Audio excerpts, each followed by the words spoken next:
Најпрви би сакала да ви се заблагодарам од името на организаторите на денешната калетна маса, Комисијата за хартија од вредност и Македонска берза. Ми представува чест и задоволство што денешниот настан со своевоведно обраќање ќе го отвори заменик председателот на владата господин Кочо Ангјушев.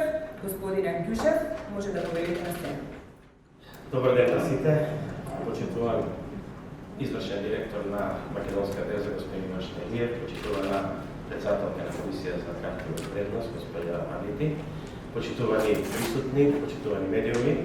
Мене ми представува денес особена чест и задоволство да присуствувам на овој настан со оглед на тоа дека берзата, практично трговијата со хартија од вредност треба да зема се поголемо и поголемо значење во економското живење во нашата држава. И поготово во овој момент кога се подготвува измена на законските решенија, постојниот еден закон се трансферира во два закона кои што треба да го покријат ова работење и при тоа да се усогласат со регулативите на Европската унија. Од она што јас имав прилика да се запознам со текстот на тие закони е дека ќе се либерализира пазарот, ќе се зголеми конкурентноста, ќе се овозможи да се работи со останати финансиски деривати и дека секоја брокерска куќа ќе може да направи сопствена платформа и сопствен начин практично на тргување со хартија од вредност.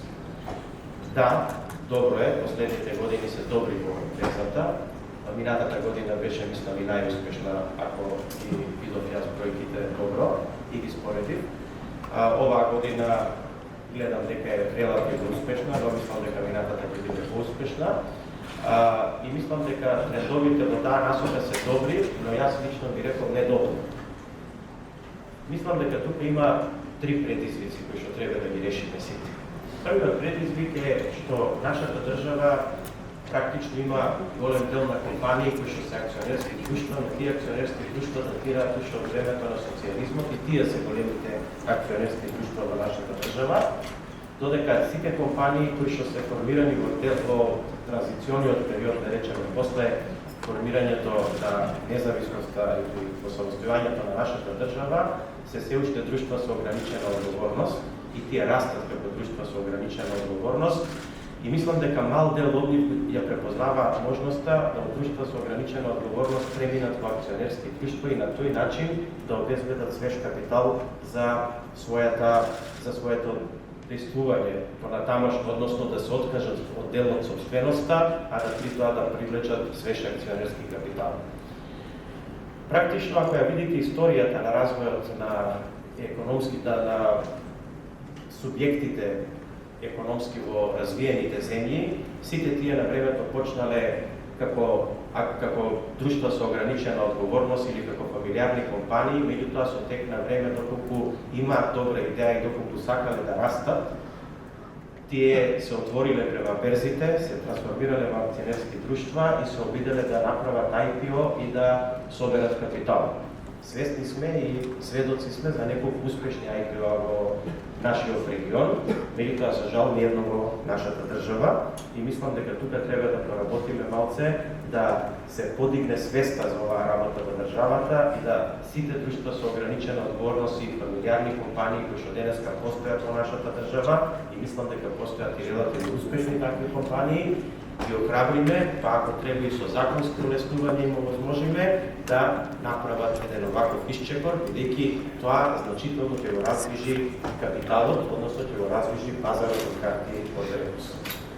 Следен предизвик со кој што треба да се соочиме е да малце повеќе луѓето станат свесни што е трговија на берза. Бидејќи мислам дека тоа е денеска кај нас малку абстрактна категорија и дека можеби луѓето, граѓаните знаат добар дел од нив како тоа се одвива, но мислам дека се уште за младите генерации тоа е нешто што не баш сите освен на економските факултети го учат и мислам дека треба уште во можеби средното училиште да бидат запознаени што е акционерско друштво, што е друштво со ограничена одговорност, како се тргува на берза, кои се перспективите и можностите на таа работа. Тоа е, мислам, еден од предизвиците кои што треба да го решиме. И она што реков, можеби последно, е тоа што треба да на некој начин го стимулираме се тоа да се развива, бидејќи во моментот имаме и физички лица, и компании кои имаат слободни средства, меѓутоа тие немаат како да ги пласираат во соодветна идеја, па можеби доколку се направат некакви стимулирања во делот на даночните олеснувања, би можело да се поттикне малце повеќе развојот на тргување со хартиите од вредност. Јас би бил лично многу поддржувачки настроен према сите овие иницијативи, но сите тие иницијативи очекуваме да дојдат од ваша страна, да видиме значи што е тоа што навистина треба, бидејќи да, ние ја гледаме генералната слика, ја гледаме генералната политика, но од друга страна, вие сте тие што сте стручни во овој дел, вие сте тие кои што можете да ги дадете најдобрите предлози, а ние сме тука како влада, тие да ги изслушаме и нормално доколку сме во можност истите да ги имплементираме. Затоа јас денеска ви посакувам на сите вас успешна конференција и ви посакувам да, еве јас со задоволство ќе ги разберам заклучоците од оваа конференција, после тоа би направил и состанок и со директорот на берзата и со претседателката на комисијата за харти од вредност и да видиме што од сето тоа можеме да имплементираме, а се со цел да се зголеми прометот на берзата, а би подвлекол и би ставил тежиште на првото. Да видиме како да имаме што е можно повеќе акционерски друштва и да видиме како да направиме колку што може повеќе IPO-а, ама да тргнеме соедно во државата, па да направиме и повеќе. Бидејќи развојот на економијата во развиените економии, во Соединетите Американски држави, Германија и така натаму, главно е пратено со IPO-а. И тоа, еве сведоци сме сите, да не сега кажемо примери, нели, дека е еден од најефикасните и ефективните механизми за развојот на компаниите. Мислам дека ова е исклучително важно, не само за развојот на берзата, бидејќи таа сама по себе не е за самата да се развива, него за развојот на целокупната економија во државата. Ви благодарам на вниманието. Ви благодарам, вице-премиер, за вашето обраќање. Го повикувам главниот извршен директор на Македонска берза, господин Иван Штариев, како модератор на дебатата, официјално да отвори тркалезната маса и денешниот настан. Добар ден, дами и господа. Во името на Комисијата за харти од вредност и Македонска берза ви посакувам добре дојде на денешната тркалезна маса насловена идната улога на пазарите на капитал во мали и отворени економии. Гледам полна сала, тоа ме радува. Ме подсетува на оние најубави времења на македонскиот пазар на капитал пред повеќе од 10 години. Да се надеваме дека посетеноста и тоа говори. Исто така сакам да истакнам дека после известно време оваа година заедно со нашиот регулатор, со Комисијата за харти од вредност, заеднички организиравме неколку едукативни промотивни проекти, меѓу кои и денешниот. Тоа е одличен показател за партнерскиот однос кој се развива во двете институции на развоен план. За другите односи, субординацијата и хиерархијата е позната. Посебен поздрав и благодарност до подпредседателот на владата на Република Северна Македонија, господин Почо Андјушев. Ви благодариме на одвоеното време, вашето присуство, но и деловите од вашето обраќање. Дефинитивно го толкуваме, го гледаме дека е тоа јасен сигнал за подготвеноста на владата да придонесе и да помогне за развој на пазарот на капитал и да сослуша индустријата. Како берза, еден од коорганизаторите на овој настан, традиционално инсистираме на јавна дебата за функционирање на пазарот. Веруваме, така да кажем, дека од зборување, од дискусија фајда има и сите промени, и еволутивни, и порадикални, почнуваат со збор, со дискусија и со некаков договор како понатаму, само така ќе има прогрес, вклучително и во нашата област. Дебатите значат транспарентност, берзата настојува да биде некој вид на знаменосец на транспарентноста. Транспарентноста е кредо на берзата, таа е темел на ефикасниот пазар на капитал и предуслов да не превладаат шпекулациите, без неа не може да има еднаков третман на инвеститорите, таа во крајна линија е некој тип на лек за галопирачкиот тренд на зголемено незнаење, ширење на лажни вести и економски популизам. Сметаме дека преку дебатите ја остваруваме нашата мисија да стимулираме отворена дискусија за повеќе слојни и комплексни прашања поврзани со функционирање и развој на пазарот на капитал. Целта е од овој тип на расправи секако да произлезе што и како понатаму, тактички, но и стратешки, при што да се настојува да се оствари што поголем консензус помеѓу сите стейкхолдери.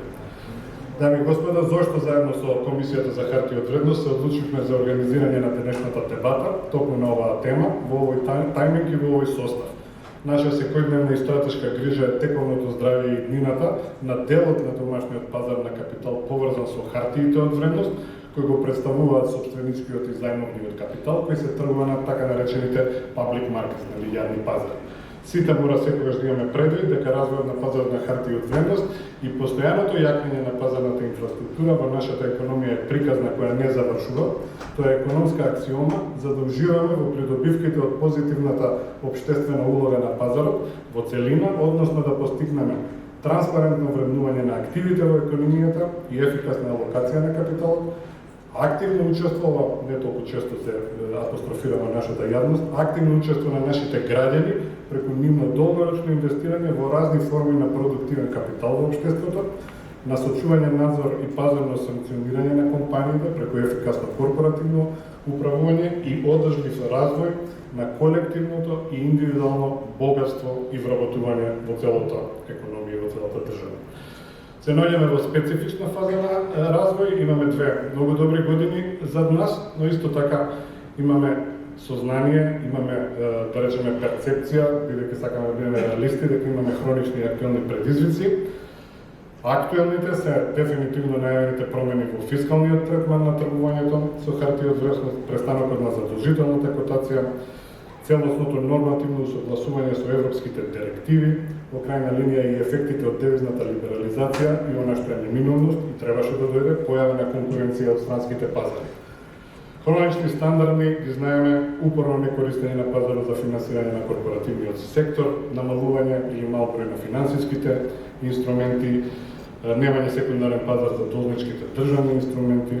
Значи, тоа се предизвиците, секако имаме големи развојни потенцијали, позитивните импликации од предстојните ќе нагласам конкретни случувања, пазарот веќе подолго време антиципира што ќе биде со евроатлантските интеграции, сега веќе тоа е конкретно, веројатно дел од динамиката пазарна се движи на тоа. Со тој процес на евроатлантски интеграции дополнително ќе се зголеми степенот на владење на правото, зголемената доверба на инвеститорите би требало да следува, последователно би требало конечно да дочекаме малце поголем прилив на странски портфолио инвеститори, како што имавме пред десетина години, и тоа веројатно ќе ги катализира процесите на понатамошно меѓународно интегрирање на пазарот. Во вакви услови сакаме домашната јавност да ја доближиме што за сето ова мислат наши еминентни експерти, но сакаме да слушнеме кои се перцепциите и плановите на странските инвеститори, меѓународните финансиски институции, поголемите регионални берзи. Кои се нивните размислувања и очекувања и за регионот, а тоа значи и за македонскиот пазар. Со таа цел, денес со нас, на нашата тркалезна маса, на нашиот панел, се панелистите кои сега ќе ги представам и ќе ги повикам да ги зафренат своите места. Значи, господја Нора Лити, председател на Комисијата за хартија од вредност на Република Северна Македонија, господин Глигор Бишев, председател на управен одбор на Шпаркасе, Банка Македонија, професор Владо Филиповски од Економскиот факултет во Скопје и нашите странски панелисти денеска. Се извинувам ако може би изговорот на презимењето нема да биде најправилен. Значи, Андре Хусвек од Европска банка за обнова и развој, Хенинг С. Кухен од Ерсте Банк Груп и Ивана Гаджич, председател на управен одбор и на некој начин стратешки партнер на македонска пред за изминатиот период. Господја Ивана Гаджич, повелете да ги запремете своите места. Би почнал со едно прашање до македонскиот дел од панелот, секако би ги охрабрил и нашите странски гости ако имаат нешто да искоментираат. Две се актуелни прашања во делот на регулативата што ќе го тангираат пазарот по наредниот многу краткорочен период, а тоа се можното оданочување на капиталните добивки со трансакциите со хартија од вредност. Тоа фактички по постојаната регулатива треба да започне да се применува од првиот ден во јануари наредната година. И Второ, задолжителната котација, тоа е еден специфичен македонски експеримент, кој јас би рекол позитивно се одрази во минатото, тоа истекува во април 2020 година. Значи, господјо Алити, господјо Бишев, професор Филиповски, какви се вашите размислувања и ставови околу овие две навистина актуелни прашања? Значи, во однос на капиталните оданочувања и ова предварјавно ќе го кажам е дека слушајќи го гласот на индустријата, Комисијата за хартија од вредност ја поддржа на иницијатива за продолжување на да не се оданочуваат капиталните добивки од продажба на хартија од вредност од страна на физичките лица. Дополнително ние се обративме со конкретен предлог закон за измени и дополнување на законот за личен доход и до владата, но и до Министерството за финанси, во кој специфичен предлог закон предвидуваме не само пролонгирање на капиталното оданочување, но исто така одиме еден чекор понапред да се направи дистинкција или нивелизирање во однос на ставката на оданочување, зависно од периодот на поседување, секако што подолг период на поседување на хартија од вредност предвидуваме намалена ставка на оданочување. Значи, тоа е нашиот официјален став, институционален став. Сметаме дека, мислам дека од ваша страна беше претходно кажано, значи, се враќа довербата на граѓаните за нивниот интерес за инвестирање во инструменти на пазарот на капитал. И мислам дека ова е еден многу добар момент, дури неповторлив момент, кој може многу лесно да се сруши со воведување на капиталното оданочување, а во време и во комбинација со девизната либерализација и можноста на нашите граѓани, секако резиденти, да инвестираат надвор. И јас се надевам дека ова ќе биде во скоро време и разгледано, но и прифатено од страната на Министерството. Ме радува тоа дека имаме поддршка и од страна на секретаријатот за, мислам не секретар, се синовам од страна на подпредседателот за економско прашање. И доколку би имало данок на капитална добивка, би требало и тие да ја плаќат.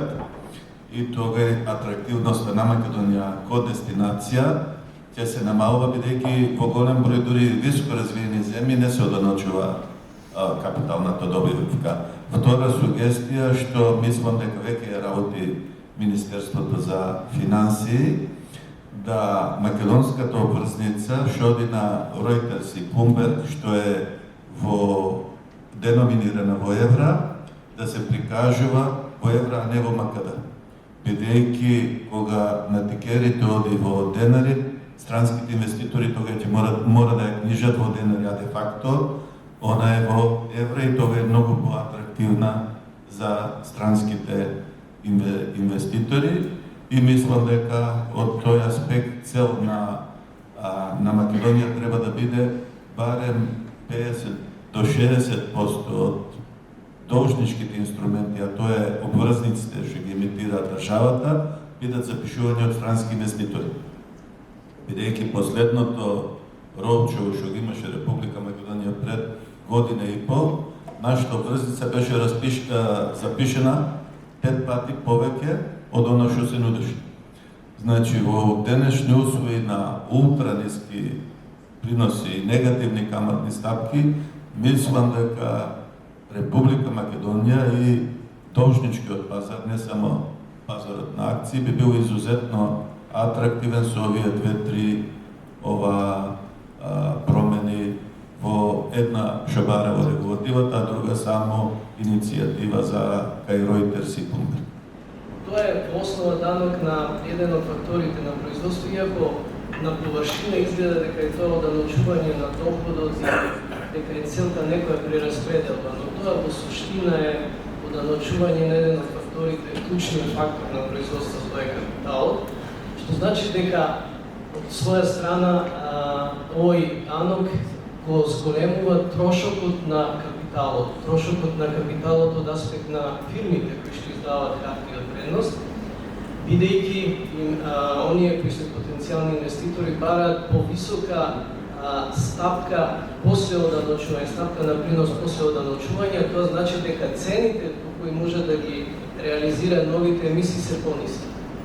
И тоа е еден од економска гледна точка еден од проблемите на овој данок. Втора работа е дури и годност на ликвидноста на пазарот.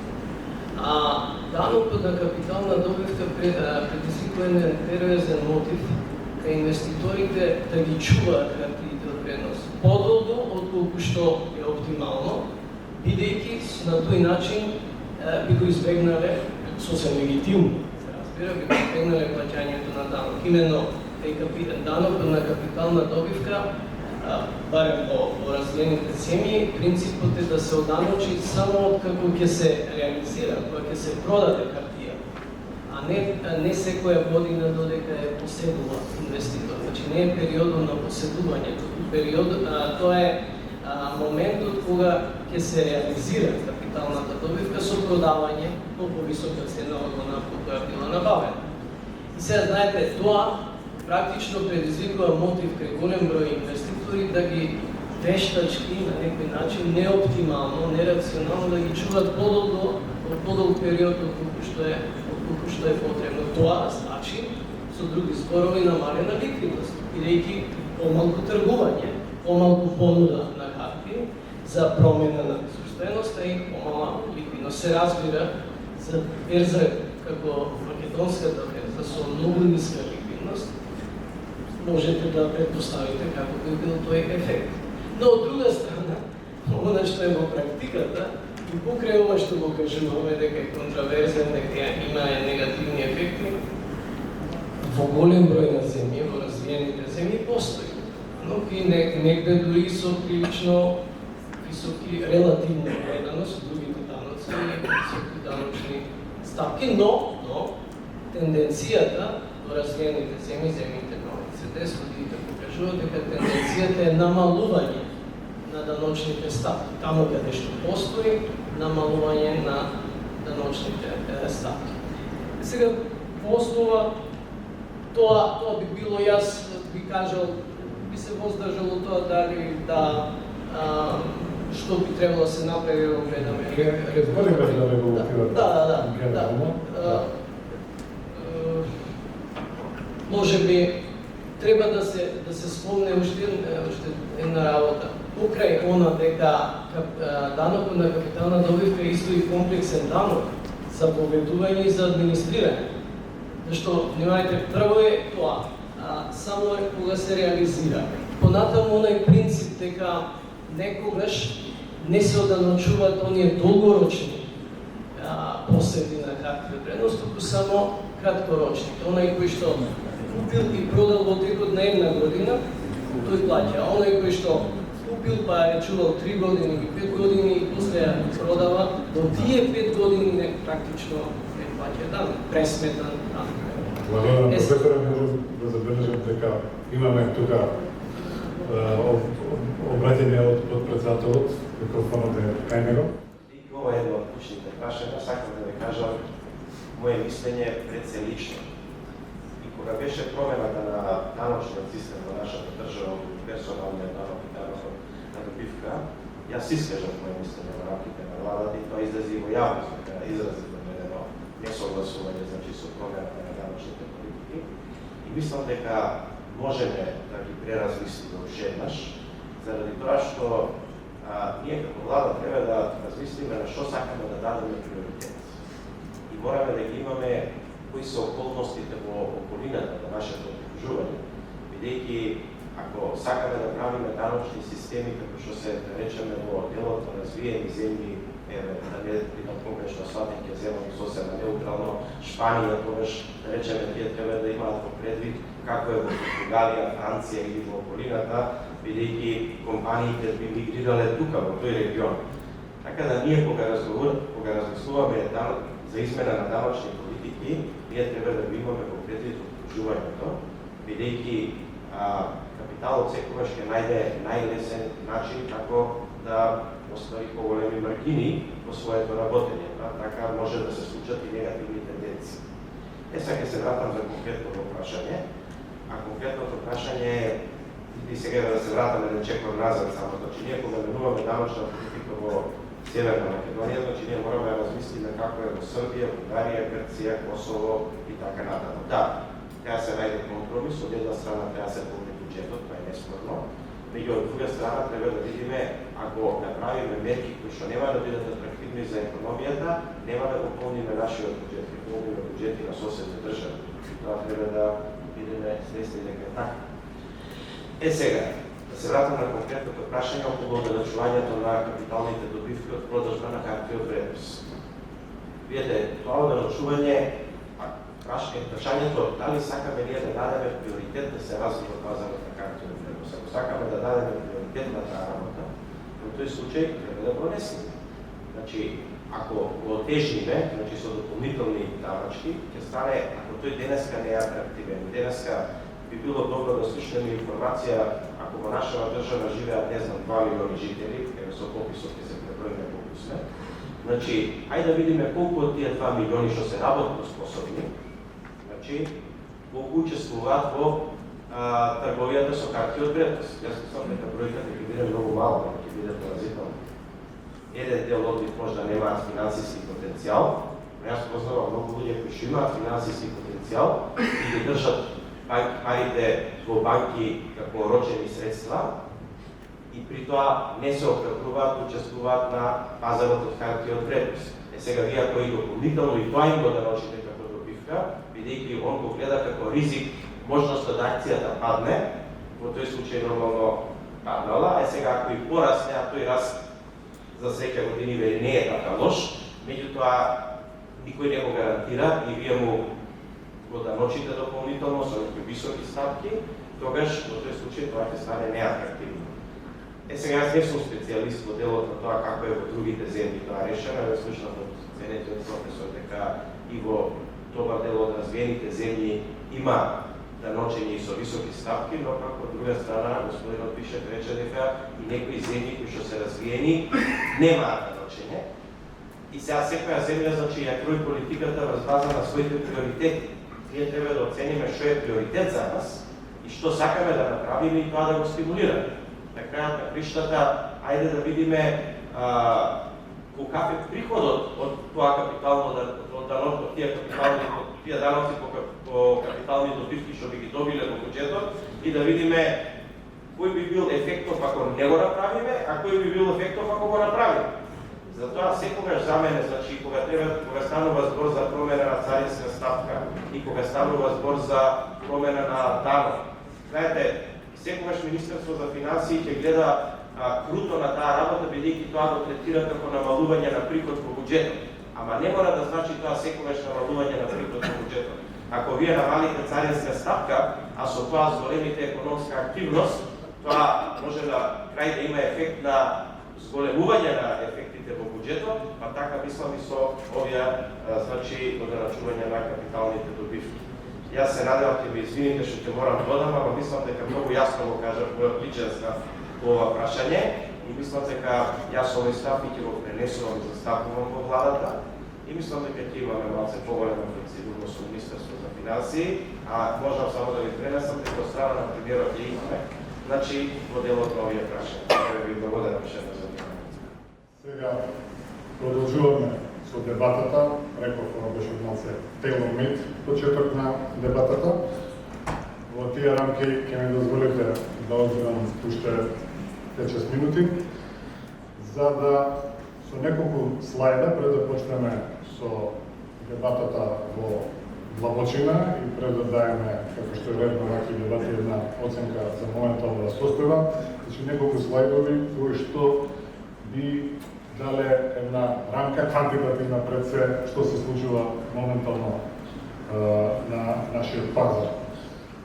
Пред се на македонската пијаца како секундарен пазар, но по некои специфики на нашата регулатива, таа е фактички примерен пазар затоа што по сегашната регулатива и јавните понуди одат преку овластена периода. Значи, што имаме на страната на понуда, 102 котирани друштва, тоа се околу една петина од сите акционерски друштва во Република на Северна Македонија, Задолжителната котација е голем фактор, што овој број е доста голем, таа истекува.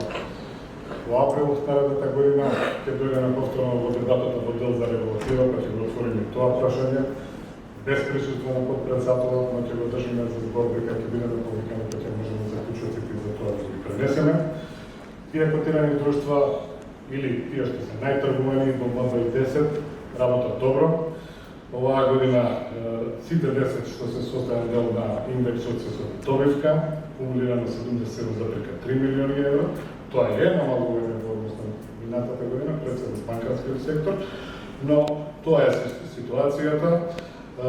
Објаве од котирани друштва, транспарентноста на ценовно чувствителните информации пред се на финансиските извештаи е задоволителна. Само оваа година имаме објавено околу 1660 објави преку нашиот систем, значи тоа е дел од еквити на пазарот во страната на понудата, на страната на фикс инкам, на обврзници, вкупно 157 котации, но нема голем промет, знаете, само во 5 милиона евра секундарно тргување.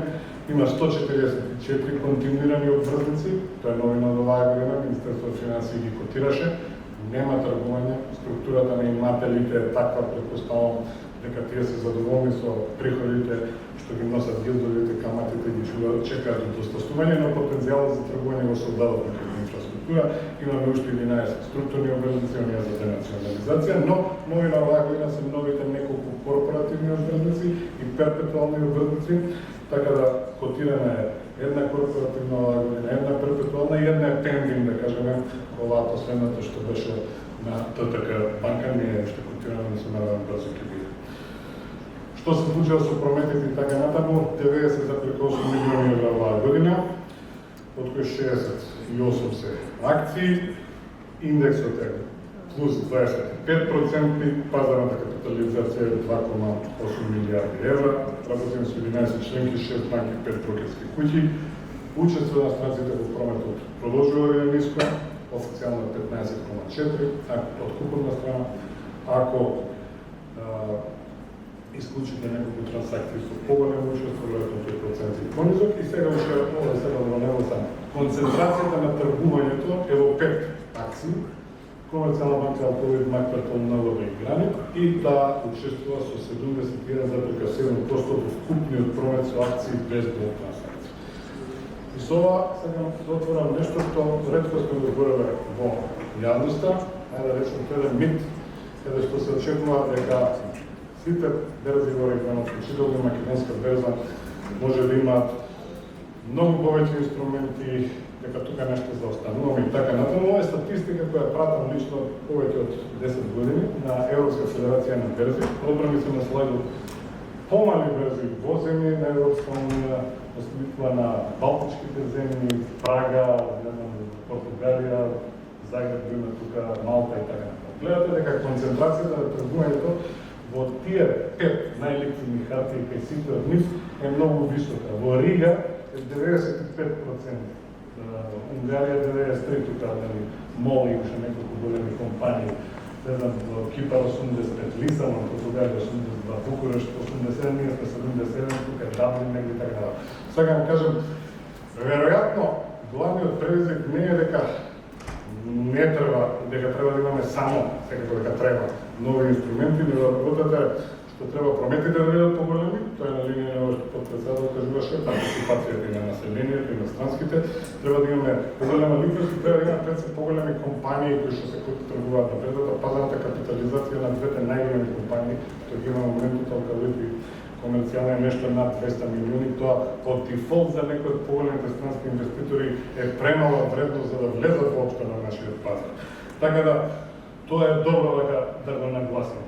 Еве ги 10 најтргувани акции оваа година, гледате петте тие што ги коментират, остануваат уште неколку.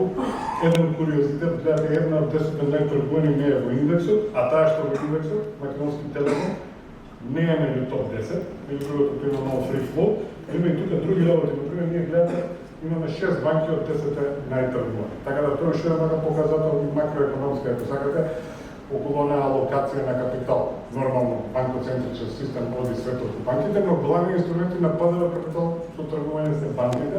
Немаме ниту една од телекомуникацијски сектор, ниту една од ICT индустријата. Тука веројатно нешто треба да се промени. Уште еден макар показател, тука ќе ги допрами јавните понуди. Ако гледаме малку историски, и не гледаме 2019 со септември, промет вкупен е 90 милиони, промет во без системот, тоа е на нормалното тргување, минус блокови и така натаму, че тоа скоро 50 милиони евра. Јасно е дека годината добра, не е и толку добра како ланската, рековме, таа е втора најдобра во последната деценија, но гледате 2007, славна 2007, скоро 500 милиони евра, значи уште сме далеко од тие некои постигнувања. Јавна понуда на хартија за да повторам, тоа значи кај нас што преку берза имало јавна понуда, без разлика дали IPO или secondary offering. 2016-2017 ниту едно. 2018 4 милиони евра, 2019 за сега 15 за прекосум, пришол дел се во празници. Значи, веројатно, тука е една од најголемите предизвици, не само на Македонија, тука на поширокиот регион, но и на цела Европа. Сега, ние во овој регион, почитуваме Македонија сме на почетоците, ова не е толку валидно за нас, дури би се рекло дека веројатно со избор на права компанија и со волја од страна на доминантни собственици да излезат на пазарот има и како голем простор. Регионалниот поглед, нашите показатели со неколку бедри од регионот и во промет и во ценовна перформанса, значи, релативните коефициенти ми се подобруваат према берзите како што се Белград или Софија во вкупниот промет, порано многу помали биле прометите, поголеми биле разликите, нормално берзите во Загреб и Ljubljana се поголеми, но имаме тука една добра тенденција. Ценовните нивоа, тука сме, да речем, апсолутни шампиони во моментот, може да се анализира, може да се изборуваат причините, нема да забаваме за тоа. Значи имаме 4 години поред раст на ценовниот индекс, графот ги покажува одсечките на релативните промени, така да тука имаме значи повеќе години, включително оваа година, значи 16, 18, 37, оваа година 25. Тоа е една од перформансите што е најдобра во многу поширок. И што се накрај, последен слайдер, заради мината, гледам да излезе на FTSE Country Classification во делот на дали сте Frontier Market или Emerging Secondary Advanced или Developed. Романија после долго време конечно прејде од Frontier, тие беа во Frontier, во Emerging. Тоа е одма огромен показател за да се влегува од страна глобалните институционални инвеститори. Ние сме далеко од тоа, ако Романија тек сега влезе. И гледате последните две колони, каде се подобрувањата. Например, добивме како трейдинг venue и како трейдинг систем Mark Pass, што е голямо постигнување, во тој дел имаме improvement. Гледате дека тука проблемот на settlement, custody, short sales, постигнување на хартии, се уште инфраструктурно треба да ги решаваме, може дека постепено ни треба и не ни треба. И последно со вас скроз завршувам, еден од критериумите е дали е пазарот доволно ликвиден, тој не можеме сам да го смениме. Тој зависи од тоа што имаме како демант, но и колку сме интегрирани во поширокиот регион и веројатно тука прашањето на интеграција исто така е битно да ги зголемиме прометите. Така да со ова таа рамка воведна завршува и сега одиме на дебатата во повеќе. Али, само да не патне дебата.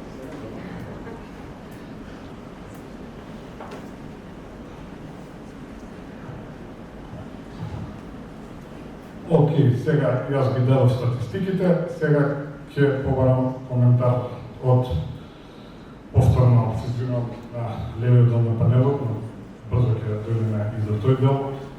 Коментар и побарам господинарите господин Бишев Филиповски на дали овие текомни случувања на пазарот, дали има уште потенцијали, има ли ризици, како оценувате што се случува? Добро би кажала дека погледнаме пазарот на целина може да кажеме дека се уште тој представува една новина за нашата држава, за разлика од банкарскиот сектор, каде што има добра традиција, добро познат за бизнес секторот, така и за домаќинствата. И секако сметам дека постои и потенцијал, а и простор за понатамошен раст. Тоа што можам да констатираме дека ако гледаме изминатите неколку години, видиме дека истиот е поставен на вистина солидна основа. Значи, дури и регулативата која што во моментот е во сила, а како што беше спомнато сега, да се повторувам цело време дека работиме на согласување и во тој дел со европското аки, но и постојната регулатива во најголем дел е комплементарна со регулативите на другите држави со многу поразвиени пазари на капитал. Исто така би кажала дека имаме солидна инфраструктура во однос на институционална поставеност. Сега не можеме да се похвалиме во однос на материјално затруднување, но и тука ви кажала дека може да кажеме дека имаме едно скромно раздвижување во оваа насока. Тоа што исто така е добро да се спомне дека неекономските фактори, како што политичка неизвестност, политичка несигурност, полека ги оставаме позади себе, како што се прави прогресот во евроатлантската агенда, мислам дека позитивно ќе влијае и во насока на развојот на пазарот. Секако сметам дека и за пазарот на харти од вредност, како вклучено со секој друг финансиски пазар, многу е важно и најпотребно е да има политичка стабилност и правна сигурност, а после тоа сето друго останато. Сега да не се повторувам со некои работи што се кажа, но еве како еден важен параметр, гледам дека исто така и по присутни имаме од фондовската индустрија, значи би сакала да ги спомнам и нив како еден значаен параметр за развојот на пазарот на капитал, кој за една декада навистина бележи изначален, но и континуиран раст, па започна со септември. Имаме 16 отворени инвестициски фондови со нето вредност од 139 милиони евра, а тоа е дозволенување за 39 милиони евра за само 9 месеци. Точно, може да има коментари дека да, но тоа сепак останува еден многу мал процент во однос, мислам, представува како процент од бруто домашниот производ и секако тоа е така, но треба да гледаме дека продолжува да расте и дека таму има навистина добар потенцијал.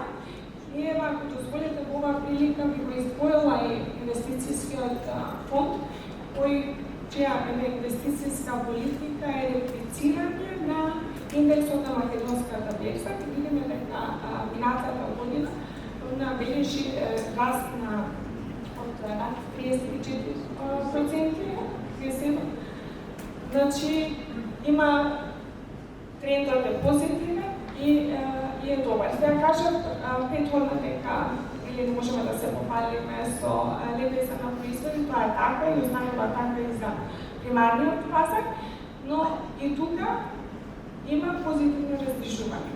Ева го гледаме низ бројки, например. Ако во 2016 и 2017 година Комисијата за харти од вредност одобри 5, односно 3 емисии на долгорочни харти од вредност, соодветно годините. Веќе во 2018 имаме одобрени 9 емисии. Мислам дека на продажна вредност беше околу 39 милиони евра, а веќе во првите 9 месеци оваа година одобрени се 11 емисии со на продажна вредност од околу 50 милиони евра и веќе имаме во најавни неколку други барања за одобрување на емисии до крајот на годината, така да очекувам раздвижување и можеби тоа што треба да се спомне е тоа што е различно оваа година од лани, а беше спомнато и претходно е дека за разлика од 2018 година, кога имавме одобрување на само емисии на акции, оваа година веќе имаме одобрување и на обврзници. Се спомна и индивидуалната обврзница за прв пат на нашиот пазар. Секако банките остануваат да бидат двигатели на нашиот пазар. Они се тие кои се пројавуваат како издавачи и на окружниците, значи тука има простори, значи стимулирање на примариот пазар останува во фокусот на комисијата. И навистина проектите правиме доста напори и вложуваме доста енергија во овој дел, не бидејќи во овој момент имам со што да се похвалам, а секогаш и на членовите на мојот тим гледам нашите активности или нашите политики треба да ги цениме во однос на исходот, а не каква намера сме имале, така ние имаме добри намери, ама ако нема резултат, ако нема исход, нема да ви потрошам време да ви кажувам колку многу сме се потрудиле. Во секундарниот пазар само ќе кажам дека да, сигурно од овој аспект безбедно е да предпоставиме дека ќе завршиме годината со пат според со минатата година, но сепак останува една многу добра година во споредба со долгиот посткризен период. Значи, за да не должам многу, сега кога гледам дека, независно сите, распишани јавни понуди имат процент на реализација од 100%. Кога гледам дека дури и понови поризични финансиски инструменти, како што беше перпетуалната обврзница, успешно си го наоѓаат својот пат на пазарот. Кога гледам дека има доста потенцијал од страна на депозитите на граѓаните, мали каматни ставки, има потенцијални друштвата од стопанството да финансираат вебните проекти преку овој пазар. Јас верувам дека сум оправдано оптимист во оваа наставка и мислам дека пред нас се уште добри времиња. Да, велика. Ја ќе отворам неколку прашања врз основа на презентацијата, воедната презентација што направи Иван. Значи, првото прашање е било колку движењата на берзата во цените и приносите се одраз на фундаменталните фактори во националната економија. Бидејќи второто прашање би било колку овие движења беа поврзани со движењето во Европа и светските движења и со регионот.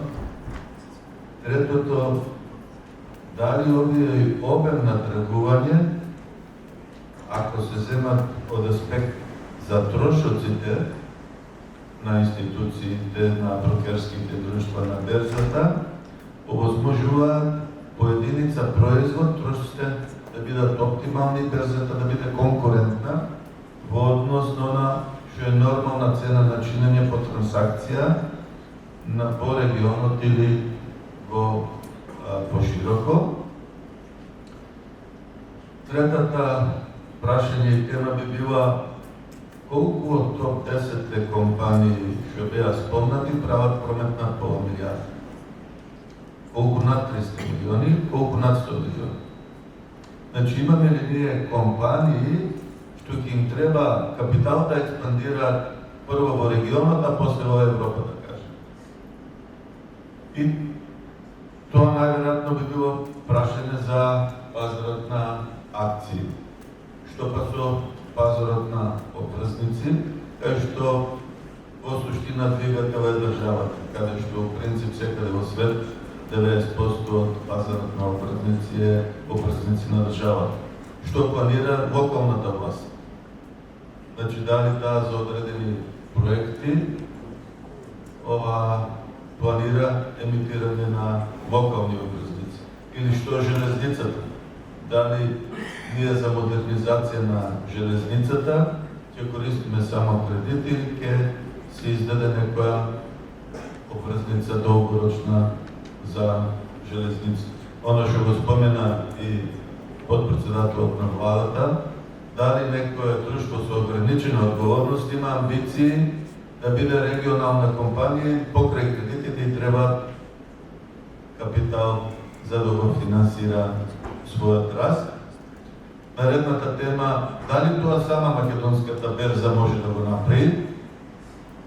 И очигледно во овој момент ние немаме некоја огромна компанија да каже треба капитал за да растам регионално, па да котирам во Виена или во Загреб, па таму да привлечам ова капитал инвеститори. Значи, очигледно на долг рок 99% од македонската економија ќе продолжи да се подпира на македонската берза. И тога е темата како да ја направиме од една страна македонската берза да е атрактивна за македонските компании од една страна, а од друга страна како македонските компании, државата и сите ние да бидеме по-амбициозни. И од тој аспект, значи, политичките движења што се случуваат во изминатите година дена и во наредниот период не охрабруваат да бидеме оптимисти.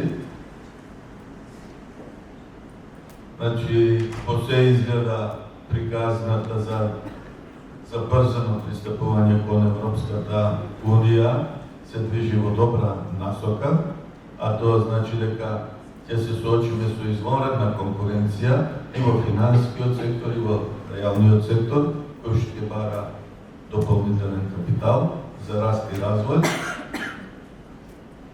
Ќе бара компании кои што ќе мора исклучително да го зголемат исто така обемот на производството, за да ги намалат трошиците по единица производи да бидат конкурентни и исто така државата да ги финансират своите функции, локалната власт, железницата, па одредени компании во областта на водостопанството, исто така да го планираат својот раст со емитирање на долгорочни обврзници.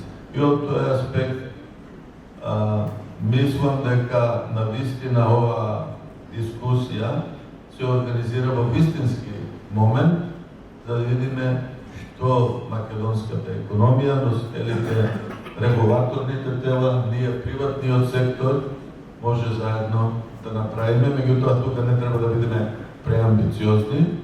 Сепак зборуваме за и ќе остане за една локална берза во една мала отворена економија, каде што околу неа ќе има и поголеми берзи. Ова линкот Southeast Europe за тргување платформата на тој план ни дава одредени предности, меѓутоа дали е доволно. И доколку имаме време, ја во наредната дискусија би елаборирал некои од овие прашања. So, Mr. S. Huken, Austrian banks are very active in this region, and in some way they are a kind of window of the region to the Western markets. How do you assess these small markets in the region? What are the potentials? What are your advice to your clients? So actually, I'm directing two types of questions. One is your view on our markets, but also you can share maybe some experience from the earlier development phases of Austrian markets. Austrian market for us is big, but actually in a global perspective is also small. So please give us thoughts on both topics. Okay, well, first of all, thanks for taking care of my flight schedule. Now, I mean, when we venture into these smaller markets, we do so because that is our definition of our markets. So the idea is definitely to grow along with these economies, to grow with these markets. But by doing so, the strategy is probably twofold, focusing for one on domestic investors under the topics of wealth creation, of participation, etc., creating markets that are meaningful sources of financing. And by doing so, that also creates probably the most important thing for international investors, which is basically liquidity and probably also regulatory safety. What we advise to international investors right now is, in terms of fixed income, quite easy these days, as we have the benefit of a yield environment which makes these smaller markets actually quite attractive. So that is an easy thing, and actually we find ourselves in a position where we have investors, we are able to bring investors in these markets, which probably a few years ago we have not found the place on the map. So that is quite interesting right now. The other thing is when it comes to equity investors, obviously things like corporate access, like research, like knowledge, apart from liquidity and so on, that is very crucial. And here we have to clearly define what kind of investor we're talking about. So there is a very defined and probably rather small group of specialized investors that go in here. Comparing these markets to Austria probably is, it might have some lesson, but I think the comparison is not quite straight because when it comes in particular to global top-down issues, I mean, we have a certain logic that whenever there's a positive trend, the biggest markets are hit first and benefit first. The smallest markets stand in the second step. Austria is one of those markets in the second step, clearly. When it turns negative, the smaller markets are the first ones to suffer. But here's the break in the comparison. As I've mentioned, that there is specialized investors for frontier markets. They're probably not that much at risk of leaving these smaller markets immediately because the universe is smaller. They're used to much different risk attitude and so on. When we have an issue like trade or whatever, in Austria people are gone immediately because we're part of a bigger developed market universe.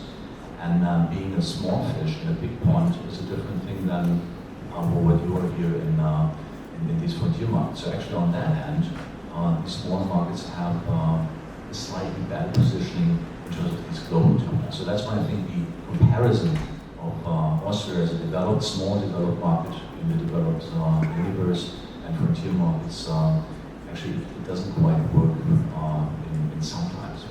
Okay, so Mr. Kusher, you are with EBRD for quite a long time. I know that you are with in-depth knowledge about the markets in the region. What is your overall assessment of the current state of these capital markets? Also, could you share what are the next steps in the regional strategy of EBRD about boosting these markets? What are the, in your opinion, the most complex and limiting factors for further growth of this market? So, let's say, could you comment on all this? Big questions that you're asking me. I understand we only are supposed to be here for 2 hours. This would take 2 days to discuss. But since you are brave people, when I walked in and you started talking about tax, which we find is one of the most complex issues to talk to government about, it gives a clear indication that you are out in the job. But let me perhaps give a little bit of a big picture as to what the trends are in the global markets, and narrow it down to the smaller market, which is the topic of today's workshop, SCE specifically as a region, and then perhaps highlight how some of these big challenges can be turned into positive outcomes and how do we find solutions. First of all, the financial sector globally is facing bigger challenges than perhaps at any time over the past 50 years. The business models are changing, partially through the regulatory impact, partially through the shift from bank-dominated model in Europe towards more balanced bank versus capital market, and the policymakers I think have got that, hence the Capital Market Union initiative at the EU level. And then obviously with much better and easier communication, the fintech disruption comes in, which also hits the model as to what services, at what price, and to what audience can be distributed. First, on the regulatory side, I think there was a mention already by our colleague here that the research coverage is something that is the big negative globally, which puts the smaller markets in an even worse position, because if you're not covered by research, then the big investors don't come out of bed to figure out what's there. Secondly, I think the business models are changing, partially because of what I mentioned earlier. We go from kind of,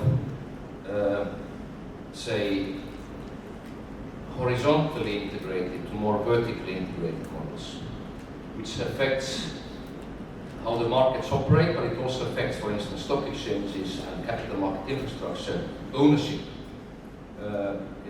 I'm no longer convinced that the member-owned stock exchange model is the best, because there is an embedded conflict in there. Obviously, the brokers are more interested in their own revenues versus the stock exchange to flourish.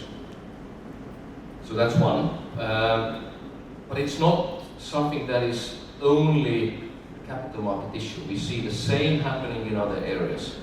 Be it the airlines.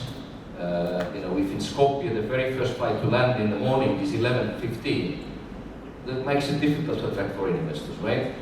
In the hotel business, in the past, you used to own the building, manage the hotel, and you have your own brand. Today, the hotel business tends to be somebody owns a building, a completely different company manages it, and then the brand or franchise comes in on a global basis. And the point I try to make here is that integration matters more than it has ever done in the past. Connectivity, regionally, Europe-wide, and globally is something that particularly the small markets need more than ever. If you're not connected, both on the ease of access and trading side, if you're not connected in terms of clearing and settlement, you will not see the foreign investor interest. The SCE markets obviously is something which is very close to the EBRD heart, and I come from a country even smaller than Macedonia, so I am your voice also in Brussels and in London to make sure that whatever we do, we try to make sure that everybody benefits, not just the bigger markets. Poland now being classified as a developed market, Romania just moving into the emerging market category. But we need to find solutions where also in the smaller markets, including in this country, you have both access for the companies to alternative sources of funding, but also, and something that perhaps is not discussed enough, you need to have investment opportunities for the local citizens. And if your only way of saving is to put either money onto the bank account, which doesn't earn you very much at the moment, or to buy property, it creates a lot of disbalances in the economy, and it's not great. We need to create local instruments for local people. We need to also build local institutional investor base. So I think at one point, sooner rather than later, we need to start thinking about, how do we develop the funded pension scheme? How do we make sure that the life insurance companies that tend to be longer-term investors will develop? And then the retail base, giving this opportunity to the citizens, where also the tax issue comes in. For instance, in the UK, every citizen, or in fact every resident in the UK, is able to invest £20,000 every year on tax-free. So you make that investment, and over time you accumulate a very significant portfolio, which then, when realized, does not trigger capital gains tax. At the EU level, we see major attempts to build capital market union. The prospectus directive was the first one, which was especially targeted to the smaller and medium-sized enterprises. We have now seen the approval of the covered bonds directive, for instance, and there is more. So I think North Macedonia also needs to try to benefit from it as much as possible through harmonization of rules and better linkages to the EU market. If that's not happening, then you might call me a pessimist, but the markets alone are not going to make it individually. So that would be my opening statement, and I can add on more. Okay. Odimo do Hrvatska malko. So, Ivana, kako je stanje na tržištu u Hrvatskoj? Jeste zadovoljni? Jesu trendovi pozitivni? Ako napraviš neku komparaciju vašeg tržišta sa ostalim tržištima u regionu, koja je stvarno važna, gdje su prednosti, imali nekih možda rizika? Isto bi bilo vrlo korisno za naše auditorije da čujemo šta se dešavalo kod vas pre i posle ulaska Hrvatske u Europskoj uniji. U krajnjoj liniji Andrej dotakao temu integracija. Vi ste pre par godina postali vlasnik Ljubljanske berze koja su tamo iskustva. Tako da je ovo jedan spektar pitanja, pa izvolite. Hvala puno. Ja ću početi sa par riječi o porezu na kapitalnu dobit koji je uveden u Hrvatskoj prije nekih 4 godine i mogu reći da evo do danas nijedan ministar financija niti nitko iz vlade nije želio odgovoriti koliko je stvarno novca prikupljeno ovim porezom, ali ja bih se kladila da je tu sigurno nije poštovan osnovni princip porezne politike, a to je efikasnost. Mislim da su investitori potrošili više papira nego što je bilo prikupljeno novaca u proračun. Osim same činjenice da je taj porez malo populistički jer ide se nametnuti kao oporezivanje bogatih kapitalista koji ulažu na tržište kapitala, on uopće nije usmjeren na razvoj tržišta kapitala, odnosno uništava daily trading. Naš prosječan dnevni broj transakcija nakon uvođenja poreza na kapitalnu dobit je pao negdje za 40% i on je u najvećoj mjeri vezan upravo uz to. Tako da mislim da tržište koje je malo, koje se bori, koje se želi razvijati, ubijati sa porezom na kapitalnu dobit koji neće donijeti novac u proračun koji je uopće značajan, mislim da bi bilo stvarno štetno i samo bi dodatno otežalo položaj makedonske berze. Što se tiče pitanja o hrvatskom tržištu, evo, mi često kažemo da kad smo kupili Ljubljansku burzu, Slovenci, odnosno naši kolege u Sloveniji su mislili da smo mi strašno različita tržišta. A iako je Slovenija i po bruto društvenom proizvodu i ulasku u Europsku uniju bila daleko ispred nas, u principu problemi s kojima se mi borimo su potpuno isti. Ja često navodim ovaj primjer zato što recimo u Hrvatskoj mi se čini potpuno nemoguće da naša vlada odluči stranom upravitelju dati upravljanje državnim tvrtkama. Sad, da ne bi ispalo da je sve tako crno, mi kao privatna kompanija, znači jednako privatna kao što je to i vaša berza, nismo se previše oslanjali na pomoć države, nego smo jednostavno vidjeli da moramo malo zasukati rukave, okrenuti se prema van i tu smo stvarno imali ogromnu pomoć EBRD-a. Ja to ne govorim samo zato što je Andrej ovdje, ja to govorim i u Hrvatskoj svaki put kad imam priliku, jer jedina pomoć koju smo stvarno doživjeli je bila s njihove strane, jer su oni imali i prije Capital Market Union jedan strateški pristup tematici da tržište kapitala čini integralni dio ekonomije i čini srce ekonomije. Zato što bez tržišta kapitala nema ni investicijskih fondova, ni mirovinskih fondova, nema vrednovanja imovine, nema jako puno stvari koje, recimo nema transparentnosti, nema objave financijskih izvještaja. Znači, javnost ne dobiva informacije. Tako da tržište kapitala ima jednu puno širu ulogu od toga da imamo 5 dionica koje su sad najtrgovanije i o tome možemo pričati da li je to velika koncentracija ili nije. Mi smo sa pomoći EBRD-a, ne samo financijskom, nego sa idejama koje smo dobili s njihove strane, odlučili burzu pretvoriti u nekakav univerzalni one-stop shop za kompanije svih veličina i pružiti mogućnost da se financiraju kompanije od najmanjih, od startupa, do SME-a, do ovih velikih i razvijenih. I poduzeli smo isto tako i čitav niz drugih mjera koje smo onda, kao što je na primjer gradnja indeksa sektorskih, kao što je edukacija, kao što je, ne znam, stalno ispitivanje nekih novih mogućnosti, uvođenje novih proizvoda, novih usluga itd. I pokušavamo taj model replicirati na druga tržišta, prvenstveno na slovensko. Evo, ako mogu reći, u stanju u kojem smo mi zatekli slovensku burzu je bilo prilično loše.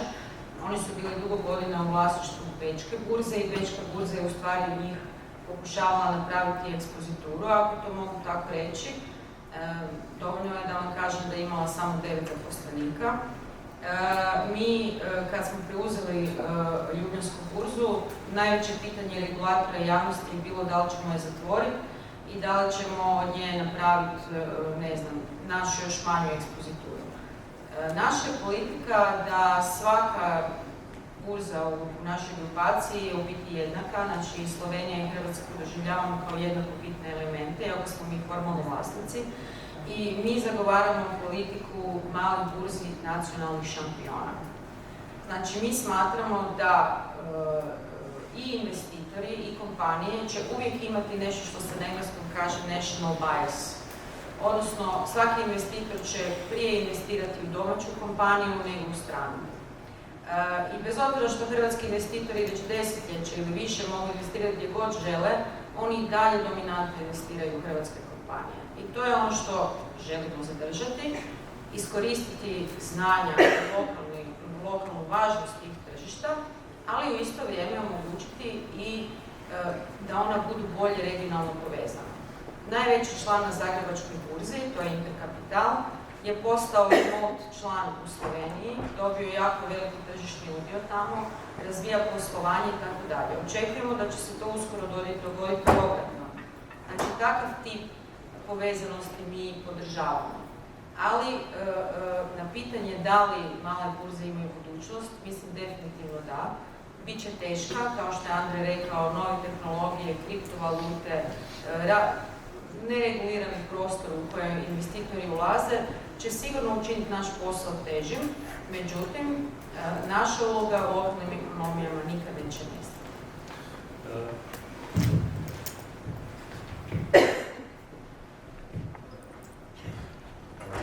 Možda samo kratko oko EU efekta kod vašeg tržišta, a potom Andrej Barašović, many languages, please. Što se tiče ulaska u EU, hrvatska ekonomija i društvo u cjelini je nevjerojatno puno benefita dobilo od tog ulaska. Međutim, da sad vas ne zavaravam, zakonodavstvo i efekt implementacije tog zakonodavstva, osobito na financijskim tržištima, je bio vrlo težak, bolan i jako zahtjevan. Međutim, neminovan. Ako pišete kartu da idete u Europsku uniju, onda jednostavno to čovjek treba stoički prihvatiti i implementirati. Ono što bih ja ovdje apelirala, jer imamo i predstavnike regulatora, odnosno gospođu predsjednicu, svaka ekonomija ima određenu mogućnost da implementira različite zakonodavstva prema nekim lokalnim zahtjevima, pravilima i sl. Tako da to treba maksimalno iskoristiti. U Hrvatskoj će se često govori o tome da male države preplavljene tim propisima prihvate sve što im Europska komisija propiše, najniže limite i tako dalje. Međutim, moguće je i tu neke granice podizati. Recimo u Hrvatskoj je limit za prikupljanje kapitala bez prospektusa jedan od najviših u Europskoj uniji, 5 milijuna eura, sad se pomiče na 8, dok recimo imate države kao što je Estonija gdje je to milijun eura. Tako da tu ima prostora gdje se to može drugačije implementirati. Imamo već interakcija, zbog Barašek gospodin Kusvek, potom predstavljata Aliti. Please, Andrej. It's always more comfortable when somebody else praises you before you start doing it yourself. So thank you. At the EBRD, we really try to engage both on the advisory side, setting the long-term preconditions for the capital market to develop. And then we act as an investor when the instruments come out. And we have seen that now for several years, how the business is boosted both for ourselves but also for local markets. The EU element here, I think, is actually very important. And it is important in two ways. First of all, as a message. Because you cannot develop a capital market if your government doesn't care. And to make the governments care isn't always easy. Because the government's thinking goes in a 4-year election cycle, and it's often too short to make a difference. But I'm glad to hear, the relatively positive response from the Deputy Prime Minister. So, on one hand, the EU support is something which makes the member country governments and perhaps the candidate country governments to think more about it. So it's first as a message. Secondly, there is now money available already for the third year. The EU SRSS, so the Structural Reform Support Service, is offering money for advisory to help to, number one, do capital market diagnostics, find out what's there, what's missing, how to build it, to support the governments to develop capital market development plans. By the way, last year Poland, which is the most developed perhaps in the region, the government actually approved an EBRD-led and EU-funded capital market development strategy. Other countries are thinking about it. Croatia, Slovakia, for instance, where the capital markets are relatively small. A positive success story, I think, that I need to bring out is the development in the Baltics, where you have the three small countries realizing that individually they are too small to catch the eye of the investors and to build a critical mass. Size matters in capital markets, unfortunately, that is a fact. But the three countries, triggered partially by us at the EBRD, have signed the joint capital market development strategy at the government level. Of the EU-funded projects, 12 advisory projects are now happening in the Baltic states. It has already triggered more activity in the market. So last year, EBRD alone invested in 6 capital market instruments, including an IPO in Estonia, a secondary public offering in Lithuania, and bonds in effectively each of the 3 countries, be it senior bonds issued by banks or corporates, or covered bonds that have now start to come out. But what helps is this integration of the capital market infrastructure. The fact that in the 3 Baltic countries, Nasdaq owns the stock exchanges. The stock exchanges vertically include clearing and settlement houses, as well as depositories. In fact, there is now one depository for the 3 countries. So I think it is also something where the governments will need to think hard and perhaps let go of this, this obsession for control, that we absolutely have to own our depositories, and we would very much like to see these vertically integrated, making them much stronger and sustainable businesses, exchange, clearing and depositories. Добре, накратко, бидејќи сите кои што живееме во Македонија сме препознатливи по тоа дека сме добри домаќини, па како организаторка не земам многу време, би сакала да му дадеме простори на професорот и господинот Бишев, но сакав само да кажам неколку работи во однос на новата регулатива, тоест новите закони кои ќе го заменат постоечкиот. Ако има нека добра работа од тоа што доцниме или во нашиот пат кон Европската Унија или толку време бевме во таа чекална, тоа е дека можеме да учиме од туѓите грешки и да учиме како другите пред нас ги надмина предизвиците. Значи, баш во тој дел, не само Комисијата за хартија од вредност, туку и сите други стейкхолдери кои се вклучени активно во третирањето на новите закони и со тоа имплементирање на неколку директиви и регулативи во нашите закони, че битно е за нас сите секаде каде што има простор да се оди со национални решенија, да се оди така со градуална или постепена примена на овие закони, со што нема да се доведува до некои позначајни турбуленции од било кој аспект во пазара. Професоре, еве да водиме кај вас две теми. Едната која беше веќе елаборирана од другите дискутанти, некои ваши, да речеме, со вашиот академски поглед видување на состојбите на нашиот пазар, на неговите предности, на неговите веројатно недостатоци, дали некои од недостатоците се од објективна природа или има тука и субјективни моменти на однесување на институции, на менталитет и така натаму. А покрај ваша оценка за состојбите на пазарот, потенцијалите, лимитите, со вас би сакал да отворам и тематиката на регулативата, што разборавме од аспект на даноци, но сепак останавме должни на публиката за нашето мислење околу задолжителната котација, имплементацијата на европските директиви од некоја ваша перспектива, значи повелите. Добро. Многу работи што јас планирам да ги кажам е на овој или на овој начин спомнати од претходните дискутанти. Ево, јас прво ќе се вратам на ова карактеризацијата на македонскиот пазар како нешто близко до frontier market. Што е карактеристика на тие пазари на границата и frontier market? Една важна работа која можеби низ анализа можеме да ја најдеме и во македонскиот случај, например, ниската корелација меѓу приносите на тие frontier market со развиените пазари. И тоа е практично основа за таквите мали пазари да бидат вклучени во еден процес на меѓународна диверсификација на портфолија. Ево, 2018 година е навистина фантастично интересна година за македонскиот пазар, дури и во овој контекст.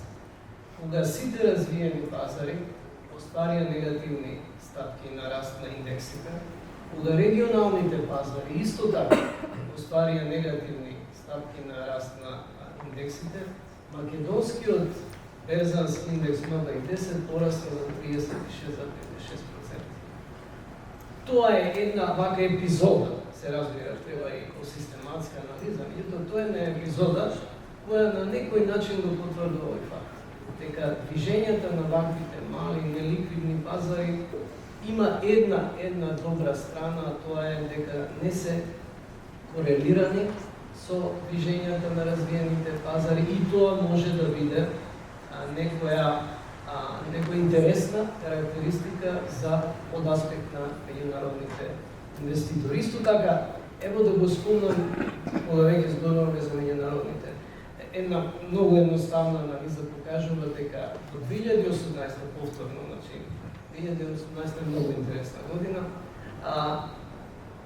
учеството на странските инвеститори на куповната и на продажната страна на македонската берза беше такво што тие беа нето купувачи, net long position, практично. Веќе овие 6 месеци, ако погледнете, најавно се смена многу ситуација. Сега, практично, странските инвеститори се на продажната страна, многу малку на куповната страна. Ова исто покажува колку е волатилен нашиот пазар. Многу волатилен, многу ризичен, се разбира, но и со, знаете каде што е, висок ризикот, можностите за приноси исто така, солидно. Значи, во таа смисла, ево сакам тоа да го кажам врска со можноста, ево и еден пазар како што е македонскиот, со мала капитализација, со ниска ликвидност, сепак да биде некаков интереси за поширување за домашните инвеститори, туку и за меѓународните инвеститори. Исто така, ево пак да се вратам на индексот, практично она е исто интересно. Македонскиот пазар е со ниска ликвидност, меѓутоа вреднувањето, процесот на вреднување, како инвеститорите ги вреднуваат домашните акции, е исто така интересен. МБ10 не само во минатата година што направи таков спектакуларен раст. Просечната ставка, годишна ставка на раст на МБ10 во последниве 5 години, значи од 2014 заклучно со 2018, во просек е 15,5%. Само по себе бројката е висока, но исто така да не заборавиме како изгледаат тие 5 години наназад. Во смисла, ева, она ќе се надоврзам малку, дали е рефлексија на фундаменталните макроекономски и системски фактори. Сите знаеме што се случуваше од 2014, 15, 16, 17. Но вреднувањето на акциите такво што изразуваше некој оптимизам. Практично ја година од онаа флоскула дека пазарните цени на акциите се капитализација на очекувањето, не она што се случило назад, него она што ќе се случува вредина, можеме да дадеме на констатација дека македонски инвеститорите на македонскиот пазар и не биле така песимистички расположени, туку напротив, може би имало оптимизам кој може би е дури превисок оптимизам. Но веројатно мнозинството на инвеститори и на така мал пазар верувале дека на крајот од тунелот сепак македонската економија ќе најде начин, македонската држава и македонската економија со тоа ќе најде некој начин да се интегрира во економските текови на Европската унија, во регионот и широко во Европската унија и дека тоа е она што може би им даваше позитивно гледање, позитивна перспектива при вреднувањето на македонските харти од вредност. Толку врска со ова. Сега, нели, морам да продолжам, нели,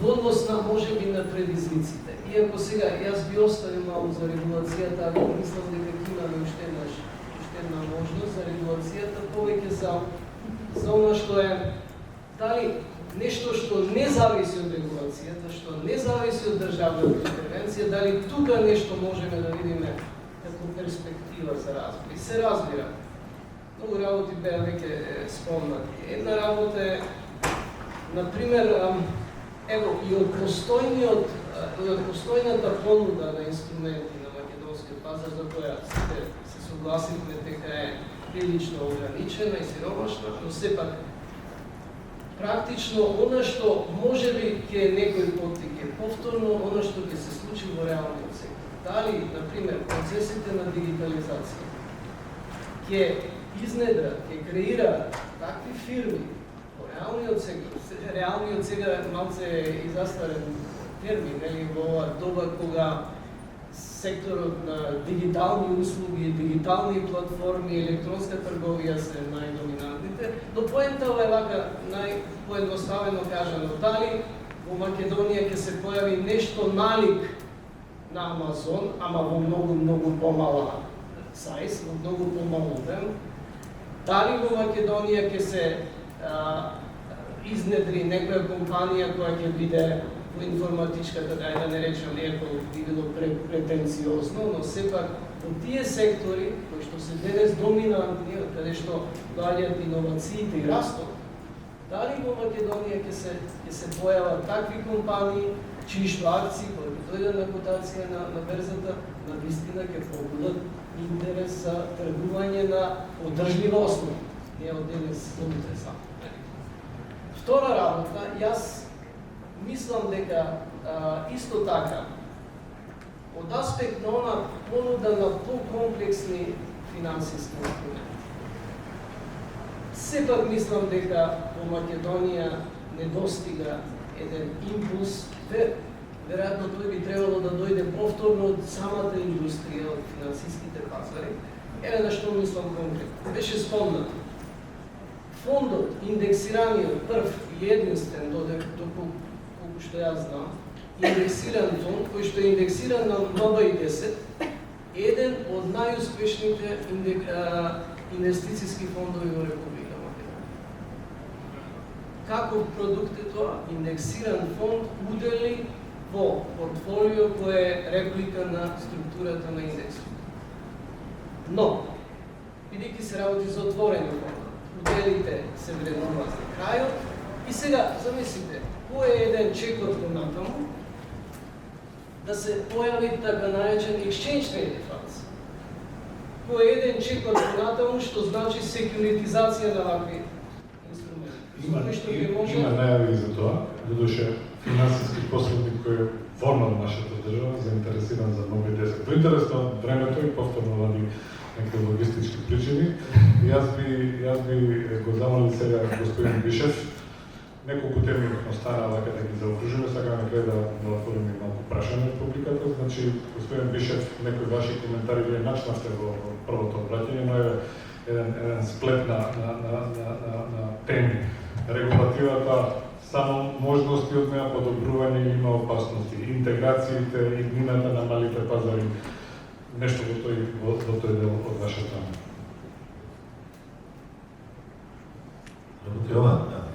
Добро, ја мислам околу регулативата објективно за развојот на, ја ги нарекол овие локални пазари, сигурно битно ќе биде двојното доначување, тука ништо не споменавме.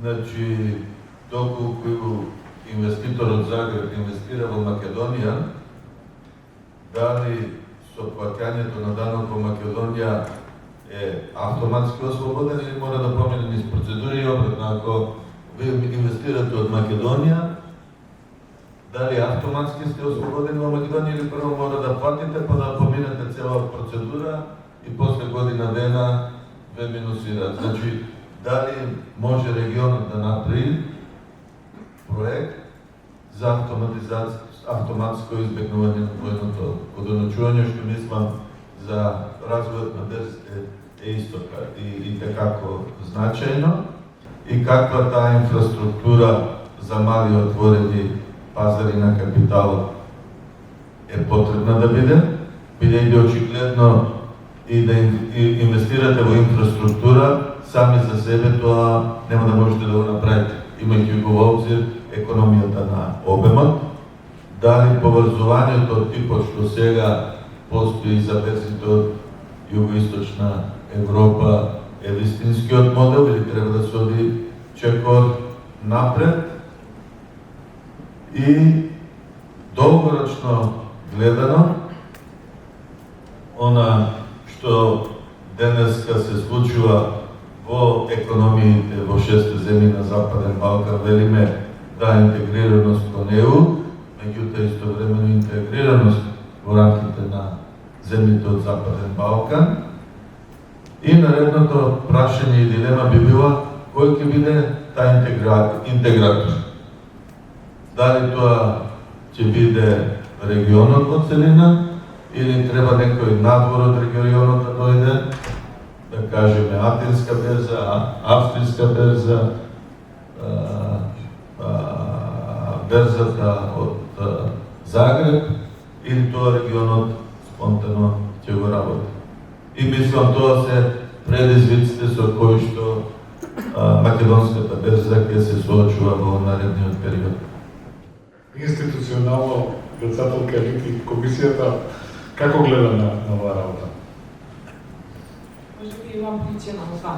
Значи, вака можам да кажам дека како комисија се уште не сме го разгледале како прашање, планираме тоа да го направиме на 7, значи понеделник овој месец. Тогаш ќе го објавиме и нашиот институционален став. Во отсуство на тоа, можам да ви го кажам мојот личен став и моите лични размислувања, а тоа е дека иако една многу неспецифична мерка, истата за наши услови даде резултати, донесе многу придобивки во делот на транспарентноста на пазарот и верувам дека сега не е моментот да тој концепт да се напушти.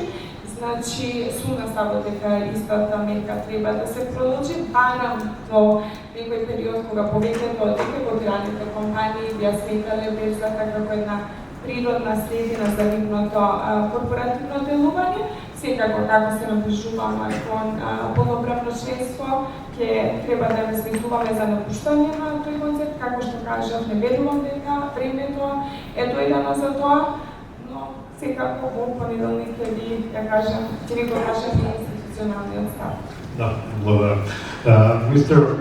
Eskuchen, you touched in your first discussion both the regulation, even the, let's say, need for regional integration, but I would like maybe to elaborate a little bit more about that, either from your personal expertise or maybe some maybe messages from your clients.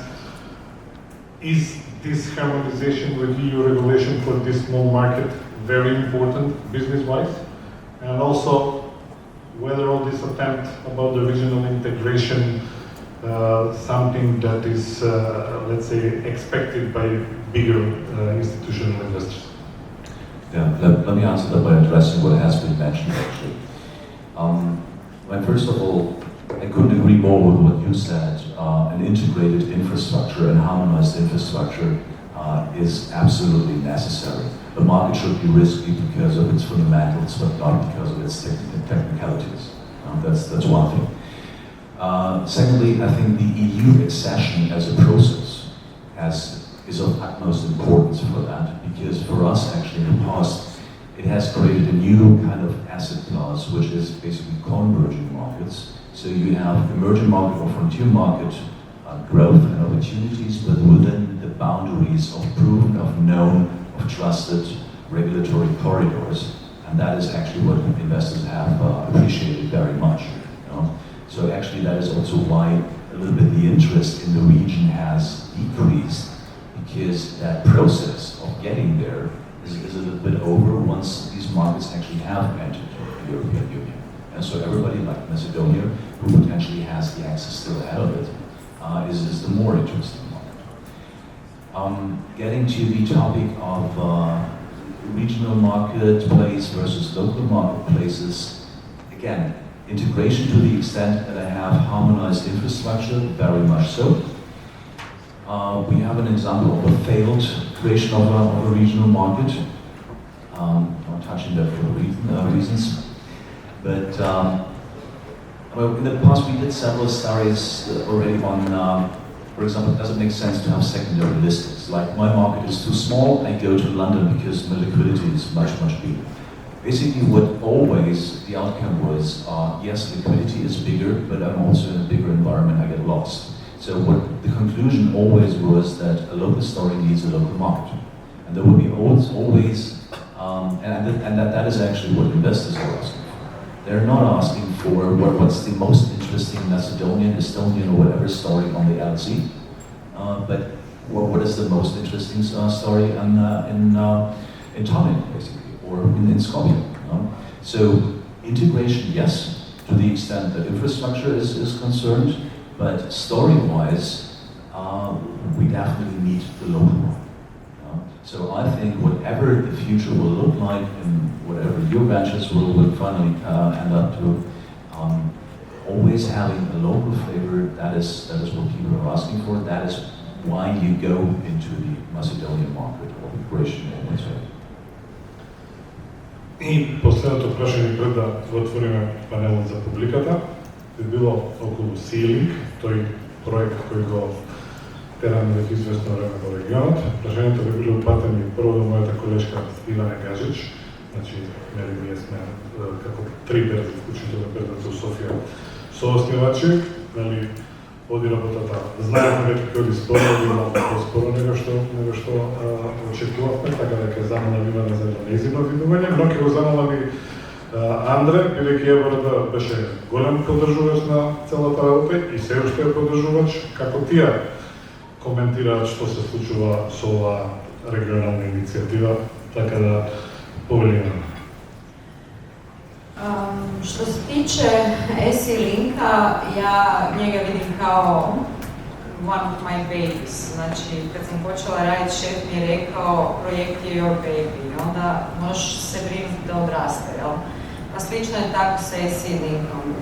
Makedonija, Bugarska i mi bili smo osnivači Sea-Linka, iako je trebalo biti još nekih država iz regije, međutim, odustali su kad su vidjeli da smo mi stvarno ozbiljni.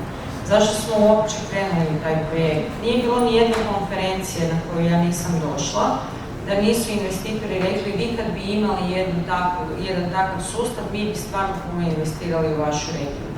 I mi smo odlučili to napraviti i vjerujte mi, uložili smo užasno puno energije. Da bi se ispostavilo da nije dovoljno imati tehničku povezanost između burzi, taj ekosistem u kojem tržište postoje puno širi. Mi u Hrvatskoj, recimo, iako smo veliki entuzijasti Sea-Linka, imamo depozitorij koji je u državnom vlasništvu i kojeg uopće ne zanimaju naši projekti. I u ovih zadnjih 4 godine nismo uspjeli od njih dobiti niti 1% pomaka na integraciji sa drugim depozitorijima ili na provedbi rješenja koje recimo nudi Raiffeisen za poravnanje i nagradu. Međutim, to nas nije obeshrabrilo. Zato što mi u principu vidimo taj proces kao jedan dugoročni proces harmonizacije. Andrej je spomenuo primjer nordičkih zemalja. Međutim, nordijske zemlje su imale sreću da su sve te 3 burze bile u vlasništvu jedne burze i također se radilo isto stvari je bila slučaj sa depozitorima. Znači, taj proces približavanja svih entiteta kojih na području bivše Jugoslavije ili ne znam, možda šire te regije zajedno sa Bugarskom i još nekim državama je dugoročan proces i ne možemo očekivati da će se rješenja dogoditi odmah. Ono što me izrazito veseli je da mi radimo na S-Link nekim novim projektima, a recimo, samo zaboravila sam spomenuti, recimo za konkretno makedonsko tržište S-Link je bio nevjerojatno uspješan, zato što je makedonska berza uspjela implementirati online brokerage i rješenja za sve brokere. To je nevjerojatno tehnički unaprijedilo vaše tržište i onda možda S-Link sam nije imao toliko transakcija, ali pitanje je da li bi se ovaj rast prometa i indeksa dogodio da se to tehnički nije omogućilo da makedonski građani mogu lakše trgovati. I da se vratim na kraju na projekt koji se priprema, a to je projekt osiguravanja researcha, odnosno istraživanja za izdavatelje. Recimo, koliko je meni poznato, niti jedan makedonski izdavatelj nema kvalitetan, odnosno nikakav research o njihovom poslovanju, odnosno izvještaje o njihovom poslovanju. Mislim da će to donijeti jednu nevjerojatnu vrijednost koja u stvari će također pomoći da ovi prometi na lokalnom tržištu i atraktivnost lokalnog tržišta bude što veća. Andrej, your view about the ceiling? Are you, let's say, still our supporter? Maybe some guidelines? Well, we always will be. Because we believe it's the right thing to do. The SCE link, I think on one hand, was a demonstration that it can be done politically, at least at the level of the stock exchanges. On the other hand, it was a demonstration that technically, to have the order routing platform in place, it's not a brainer. It's a non-brainer. It can be done. The one thing I have to correct you, Ivana, is when you said the Baltic states were lucky to have one stock exchange, i.e. Nasdaq. Luck is not the strategy. I think what really happened was that the 3 governments were willing to give control away of the 3 depositories. And then the members of the stock exchanges, which were the brokers and the banks, were willing to sell that on, but that was a business decision, that was the easier. But governments to be willing to give it away was I think, a bigger one. We would now need to take the SCE link to the new level. We have 7 markets connected. The problem is cost. Cost is on the post-trade side, because you have several countries, cross-border settlement, you have different currencies involved. I think we need to use fintech solutions perhaps to lower the cost, but we will also need to convince the governments on the CSD side to create linkages. And in fact, at EBRD, we are working with several CSDs. Hungary is a good example where we are trying to find better solutions for connectivity. So that's what we are trying to build. We need to have a longer list of attractive investable securities. We need to have a deeper pool of money that can be invested. This cannot be achieved in this country alone. This cannot be achieved in Croatia alone or in any of the other 5 markets that I didn't mention. But it can be created if the markets are together. Liquidity creates liquidity. If my reading of the Macedonian language is correct, then the 90 million euros of annual turnover, we need to bring that to the completely next level. I'm also a member of the board steering committee of the Athens Stock Exchange Group. On a really good day, Athens Stock Exchange trades 90 million euros a day. On an average trade a day, Athens Stock Exchange trades between, 40 to 60 million a day. So, and that's a market that has taken a lot of beating over the past years, and where the valuations are quite low still. So I think we would need to create liquidity. Liquidity will start to create liquidity, and to bring in serious investors, we would need to be part of the index, be it the SCE Link index, be it part of the CMU index Europe-wide. I personally think that it's great that within the SCE link countries we have both European Union countries as well as the non-European Union countries. I think we should not create new barriers, we need to knock down the barriers that we have. Thank you. Henning, your car is ready. Before you leave us, maybe some final word, conclusion or something, or you can let's say, also go to car. No, I mean, just a confirmation from what I've heard. Barriers down, harmonize the infrastructure, and then markets can compete based on their fundamentals. You know, making sure, and that is in the government's interest and everybody else, to make sure that the Macedonian government is doing better than anywhere else, and that's why my financial instrument is more interesting. But that should be the level of competition, not on taxation, not on a depository, because as a country, I don't benefit from keeping my depository. I benefit from having a functioning capital market with a source of financing, wealth creation, participation for the population, etc. So that is what we need, and that, as you say, liquidity attracts liquidity. That would bring international investors, if specialized for frontier or finally emerging and developed markets. It doesn't matter, but that is the prerequisite for people being interested in these markets. And then you have a local story in that sense.